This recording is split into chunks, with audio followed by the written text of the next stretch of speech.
दोस्तों पिछले कुछ टाइम से हम मार्केट में एक गिरावट का दौर देख रहे हैं। इस दौर की शुरुआत हुई थी अराउंड अक्टूबर फर्स्ट वीक से और पिछले एक महीने में मार्केट धीरे धीरे करके अराउंड 9-9.5% नीचे आ गया। सितंबर लास्ट वीक में निफ्टी 50 और सेंसेक्स दोनों ने नया ऑल टाइम हाई बनाया और उसके बाद से लेके अब तक धीरे धीरे मार्केट नीचे आते जा रही है। अब इस फॉल के मल्टीपल रीजंस हैं। एफआईआईज की भारी बिकवाली, geopolitical tensions, US elections, India में Q2 रिजल्ट्स का बहुत अच्छा नहीं होना, मल्टीपल रीजंस हैं जिसके आपने बहुत सारे वीडियो सोशल मीडिया पे ज़रूर देखे होंगे। आज हम उस बारे में बात नहीं करेंगे। आज हम बात करेंगे एक दूसरे पर्सपेक्टिव की, एक दूसरे एंगल की, जिसके बारे में शायद बहुत सारे लोग बात नहीं कर रहे हैं। दोस्तों, अगर आप इस मार्केट से पिछले कुछ टाइम से जुड़े हैं या कि ऐसा बोलें कि अगर आप कोविड के टाइम से जुड़े हैं तो आपने इस मार्केट में एक बहुत ही बढ़िया बुल रैली देखी है पिछले 4 साढ़े 4 साल में। इस रैली का आलम यह था कि आपने जिस भी चीज़ पे हाथ रख दिया, जहाँ पे भी हाथ रख दिया, वहाँ पे आपको पैसा मिला है। चाहे वो मिड कैप हो, चाहे वो स्मॉल कैप हो, चाहे वो इंडाइसेस हो, सब बहुत अच्छे चले हैं। निफ्टी और सेंसेक्स ने करीब पिछले 4 साढ़े 4 साल में अराउंड 300 साढ़े 300% की तेज़ी देखी है। लेकिन अब शायद वो सिचुएशन थोड़ी सी चेंज होगी। जितना आसान ट्रेडिंग पिछले 4 साढ़े 4 सालों में रही है, अब शायद उतनी आसानी नहीं रहने वाली है। ट्रेडिंग आने वाले कुछ दिनों में शायद थोड़ी सी डिफ़िकल्ट, थोड़ी सी चैलेंजिंग हो सकती है। अब क्या करना है? कैसे अप्रोच रखनी है इस गिरती हुई मार्केट में? अगर आप डे ट्रेडर हैं तो आपको घबराने की कोई ज़रूरत नहीं है। हम तो पहले भी जो है सुबह अपनी पोजीशंस बनाते थे, शाम को पोजीशंस को काट के मुनाफा घर लेके जाते थे। हमको वही कंटिन्यू करना है। बट कुछ चीज़ों का थोड़ा सा ख्याल रखना है, थोड़ा सा केयरफुल रहना है। और जैसे आप पहले अपने लेवल्स बनाते थे वैसे ही लेवल्स बनाते रहिए और मार्केट में ट्रेड लेते रहिए। अब हम कुछ चीज़ों की बात करेंगे जिनके बारे में कि हमको ध्यान रखना है, केयरफुल रहना है। नंबर वन, हमको प्री कंसीव्ड नोशंस के साथ मार्केट में नहीं बैठना है। दोस्तों, प्री कंसीव्ड नोशंस हमेशा दुख देते हैं, चाहे वो ज़िंदगी हो और मार्केट में तो इसका बहुत ज़्यादा ख्याल रखना पड़ता है।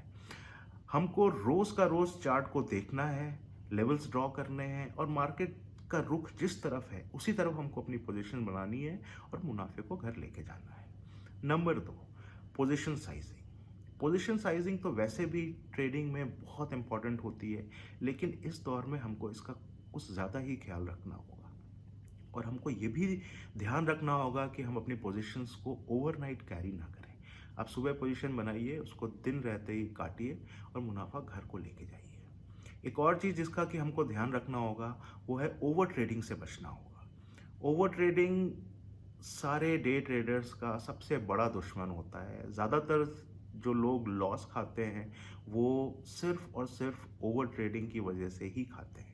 तो हमको लिमिटेड ट्रेड्स लेने हैं, उन ट्रेडर्स में अपना प्रॉफिट बुक करना है और उसके बाद अपने सिस्टम को बंद कर देना है। तो दोस्तों, अब ये गिरावट का दौर जो भी है, लोग बात कर रहे हैं कि बहुत बड़ा फॉल हो गया, मार्केट में मंदी आ गई, मार्केट गिर गई, लेकिन मेरे हिसाब से ऐसा नहीं है। मार्केट का एक चक्र होता है। मार्केट कभी भी लीनियर वे में ऊपर या नीचे नहीं जाती है। वो अगर उसको ऊपर जाना है तो वो थोड़ा ऊपर जाएगी, फिर एक छोटा सा रिट्रेसमेंट लेगी, उसके बाद फिर ऊपर जाएगी, फिर रिट्रेसमेंट लेगी, ऐसे करके धीरे धीरे ऊपर जाती रहती है। और ऐसा ही हाल जब वो नीचे आती है तब होता है। तो ये जो हमने पिछले एक महीने में 9 साढ़े 9% की गिरावट देखी है, इसको मैं बोलूँगा कि ये करेक्शन है। पिछले 4 साढ़े 4 सालों में सारे स्टॉक्स ओवर वैल्यूड थे, हमारे इंडाइसेस ओवर वैल्यूड थे। तो ये करेक्शन तो एक बहुत दिनों से ड्यू था, जिसका कि हम सब वेट कर रहे थे, इसको आना ही था।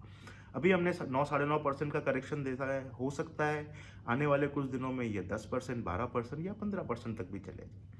तो हमको बस अपनी साइकोलॉजी पे थोड़ा सा काम करना है। हमको अपना शांत मन से ट्रेड लेने हैं, जैसे हम पहले ट्रेड्स लेते थे वैसे ही हमको अपने भी ट्रेड्स लेने हैं, मुनाफा बांधना है और प्रॉफिट्स को घर लेके आना है। जो निवेशक हैं उनको थोड़ा सा ज़्यादा केयरफुल रहना पड़ेगा। उनको सेक्टर स्पेसिफिक निवेश करना होगा। जो फंडामेंटली स्ट्रॉन्ग स्टॉक्स हैं उन्हीं पे फोकस करना होगा। किसी भी चीज़ को अंधाधुंध नहीं लेना होगा। फंडामेंटल स्टडी करिए स्टॉक्स के बारे में, कंपनी के बारे में, प्रमोटर्स के बारे में, और उसके बाद अपने को निवेशित करिए उस पर्टिकुलर स्टॉक में। सेक्टर स्पेसिफिक स्टॉक्स में हमको जैसे मेटल सेक्टर है उसका आने वाले दिनों में अच्छा करने की उम्मीद है। तो आप ऐसे ही कुछ सेक्टर्स चुन लीजिए, उन सेक्टर्स के अच्छे स्टॉक्स चुनिए और उनमें निवेशित रहिए।